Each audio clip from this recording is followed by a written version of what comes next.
कोलकाता के RJ car medical hospital में 31 साल के रेजिडेंट डॉक्टर मोमिता देवीनाथ के रेप और मर्डर केस ने पूरे देश को हिलाकर रख दिया। 14 अगस्त की रात को रिक्लेम द नाइट प्रोटेस्ट देखने को मिले। हजारों औरतें, हजारों लोग सड़कों पर उतर आए। छोटे बड़े शहरों में जस्टिस की डिमांड करने लगी। लेकिन इसी रात 40 के करीब कुछ गुंडे इस हॉस्पिटल में आकर प्रोटेस्टर्स के ऊपर हमला कर देते हैं।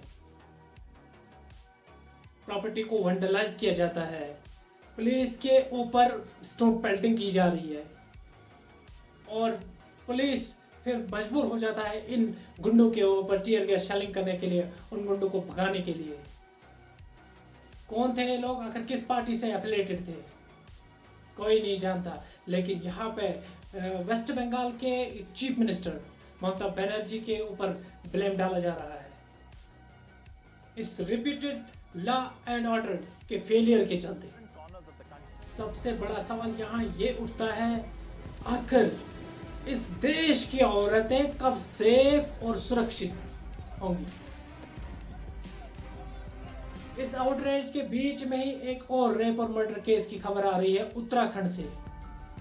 वहां पे एक नर्स जो कि घर जा रही थी हॉस्पिटल से, उसकी हत्या की जाती है बीच रास्ते में ही। औरतों के खिलाफ इस वायलेंस के पीछे, इस रूट काज को कोई एड्रेस ही नहीं करता। इस प्रॉब्लम को अगर समय चालू करना है तो 3 कारण जिनकी बात हमें हमेशा करते रहना पड़ेगा। नंबर 1, समाज का पैट्रियार्कल माइंडसेट। इंटरनेट पे चीप कंटेंट जो औरतों को ऑब्जेक्टिफाई करता है, रेपिस्ट को ट्रिविलाइज करता है, सेक्सुअल हैरासमेंट को कैजुअली लेता है।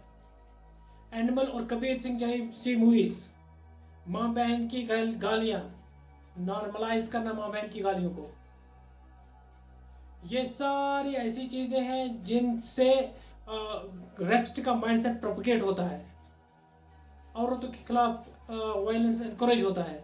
और नंबर 2, विक्टिम ब्लेमिंग। समाज में औरतों को ही जिम्मेदार ठहराया जाता है कि इसने ऐसे कपड़े पहने थे, ये घर से बाहर निकले इसीलिए ऐसा हो गया, इसने ऐसा किया, इसने वैसा किया, वो किया, ये किया, इसको ये नहीं करना चाहिए, वो नहीं करना चाहिए, सारा ब्लेम औरत के ऊपर ही आ जाता है। इससे क्या होता है, इससे रैपिस्ट को हौसला बढ़ जाता है, उसको लगता है कि मैंने कोई गलती ही नहीं की। और number 3, political support. Political support rapist को नहीं मिलना चाहिए। रैपिस्ट को पॉलिटिकल सपोर्ट जब मिलता है तो ऑटोमेटिकली बाहर आ जाता है, नो प्रॉब्लम विद हिम। तो इससे क्या होता है, लोग कहते हैं कि इसको फांसी लगनी चाहिए, वो होना चाहिए, ये होना चाहिए, लेकिन होता कुछ भी नहीं है। आप देखिए कन्विक्टेड रैपिस्ट गुरमीत राम रहीम सिंह हरियाणा इलेक्शन की वजह से बाहर का रास्ता दिखाया जा रहा है उनको।